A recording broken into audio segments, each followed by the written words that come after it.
Good afternoon. I'd like to thank you for the opportunity to come and speak to you folks today. As Deb said, I am from Nebraska.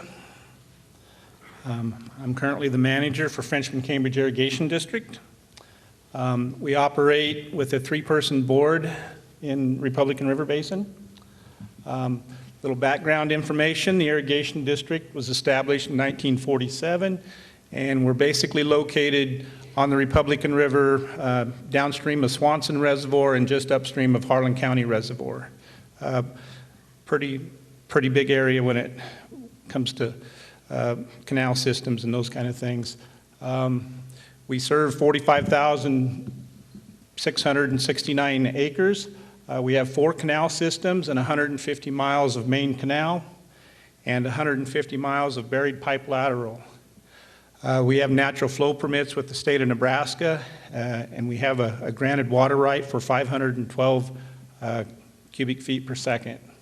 Our priority dates range from 1890 to 1987.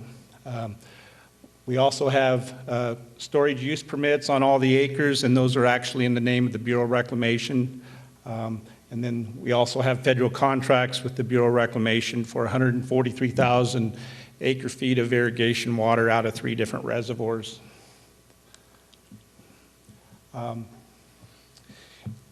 little bit about what the Irrigation District has been doing for conservation. Back in the late 70s and early 80s, the water users took out a loan from the federal government, and we buried all our open ditch laterals, and we put 150 miles of pipe in the ground to replace those open ditches. That was a tremendous amount of water savings at that time. Then in the 80s and 90s, a lot of the irrigators converted to surge valves and those kind of things. And then just here recently, we've been converting to center pivot irrigation system and currently have over 60% of our acres irrigated with center pivots. We have been successful in getting a couple of Water Smart grants from the United States government through the Bureau of Reclamation. We have 2 Water Smart grants and then an area and office grant that we're working on. One of our grants was for a pumping station and a pipeline project that we're just finishing up. The total cost of that was about $1.2 million. It's a 50-50 cost share with the United States. This is a picture of our Cambridge Diversion Dam, just east of Cambridge, Nebraska. I don't know if you realize that Cambridge is actually east of McCook a little bit. So,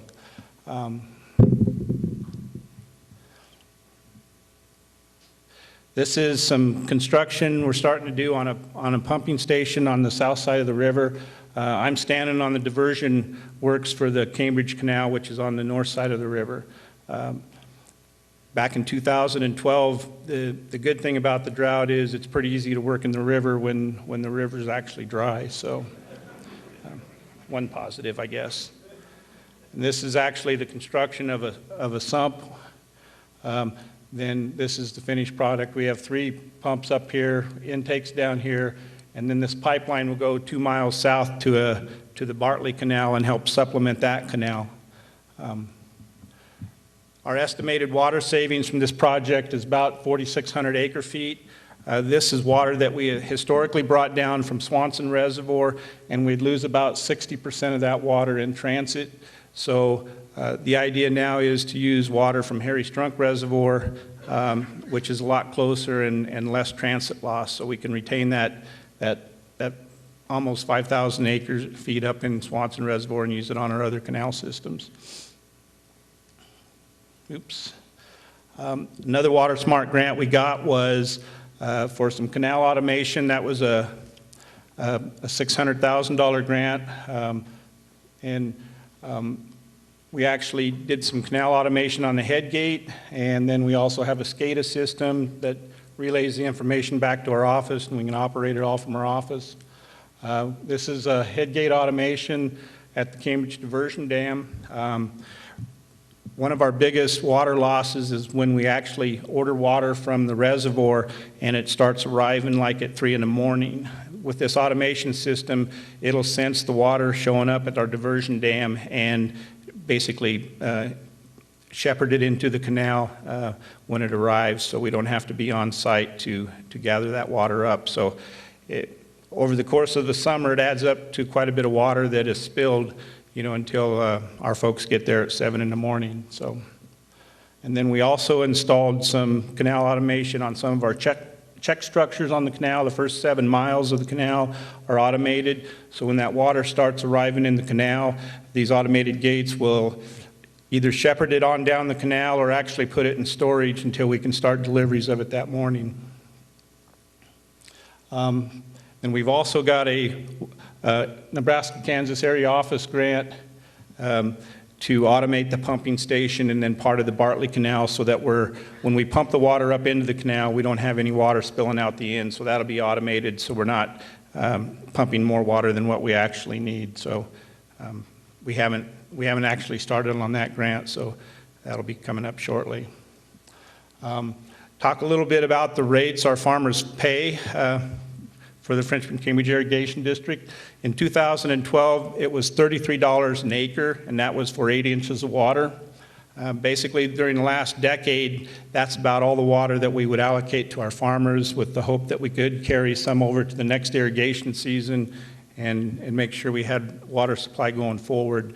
If you remember back in 2002, when that last drought started, there was actually about 6 years when we didn't have any water for several of our canal systems. So we've kind of learned to manage our water the best we can when we do have it. So, and this year, 2013 was a compact call year, and the state of Nebraska actually issued closing notices to the federal projects. The Bureau of Reclamation was required to bypass all the inflows through the reservoirs, and then also our natural flow permit were closed. So the only water we actually had was water that was in the reservoir from the previous year, water that we carried over.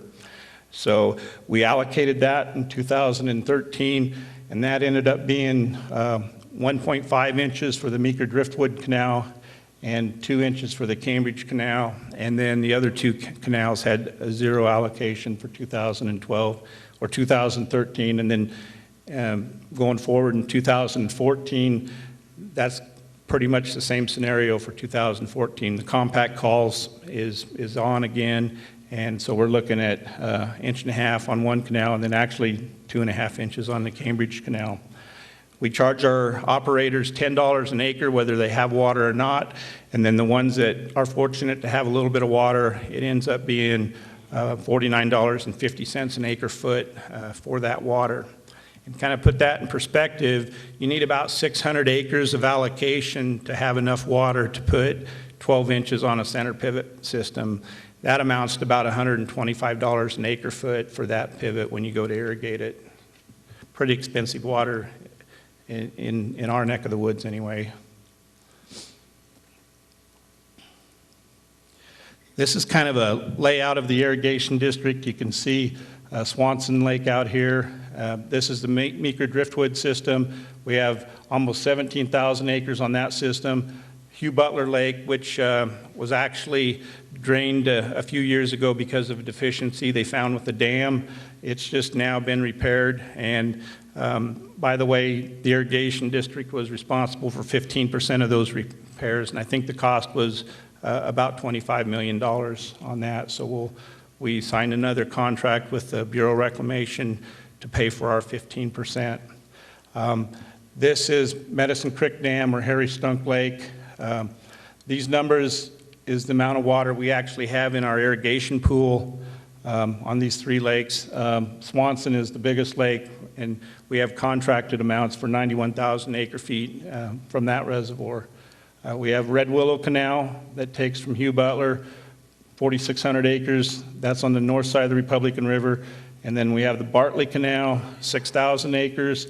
Diversion Dam is between Indianola and Bartley. And then Cambridge Canal diversions right here, or right there, excuse me. And this is where our pumping project was installed, and we'll pump that water up to service the bottom end of this canal here. So, and then Cambridge Canal has 18,000 acres down there. This is kind of a map of the basin. You can kind of see where we're at in the big picture scheme of things. This is Frenchman-Cambridge. We have Frenchman Valley and H&RW. That's north of McCook a little bit right there. And then we have the Nebraska Bostwick Irrigation District down here below Harlan County. And then Kansas Bostwick is actually across the border from that down in Kansas. These are the NRDs. These are the entities responsible for groundwater control in the basin. We have the Upper Republican NRD. They operate with about a 12-person or 11-person board. Same with the Middle Republican NRD, the Lower Republican NRD, and then this is Tri-Basin NRD, which has about a third of their acres in the Republican River Basin. Talk a little bit about the allocations across the basin in the last few years. The Upper Republican NRD has a 65-inch per 5 years, or roughly about 13 inches a year. And in 2012, that's their base allocation, and they could pump any part of that 65 inches or water that they have actually saved from previous accounting periods. The Middle NRD, in 2012, they had basically unlimited pumping up to that 60 inches. So if they wanted to use all of it in 1 year, they could, or spread it out however they chose to do so. Then the Lower Republican NRD has a 9-inch yearly allocation, and they can use any part of that in 2012. And then I don't know if you're familiar with Hagler Canal, just out here across the state line. You know, they have a water right, and that water right grants them 36 inches per acre. Then H&RW in Frenchman Valley, they get water out of Ender's Reservoir, which basically has no water supply left in it. They use natural flow. These are Bureau Reclamation estimates. Frenchman Valley was estimated at 1 inch for 2012. Then Cambridge Canal, Meeker Driftwood Canal, and Bartley Canal, we allocated 8 inches, and because 2012 was pretty dry, we actually kicked that up to about 10 inches during the season, so we could basically try to maintain the crops that were out there, because it was pretty dry in 2012. In 2013, as I said, it was a compact call year, so they had a compact call on, and the NRDs adopted rules so that they would put a hard cap on the pumping for 2013. The Upper Republican, you could pump 13 inches plus 7.5 inches of carry forward for a total of 20.5 inches. That was their cap for 2013. The Middle NRD had a cap of just a little under 13 inches. I think it was 12.8 inches. The Lower NRD had a cap of 10.5 inches for 2013.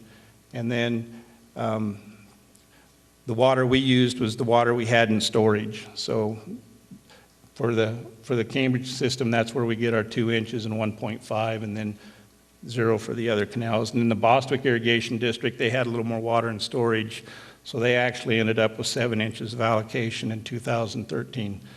Going forward in 2014, it's pretty much the same, except the Middle NRD actually raised their cap a little bit, or that's the proposal right now. And same with the Lower Republican NRD. They're going to raise their cap just a little bit.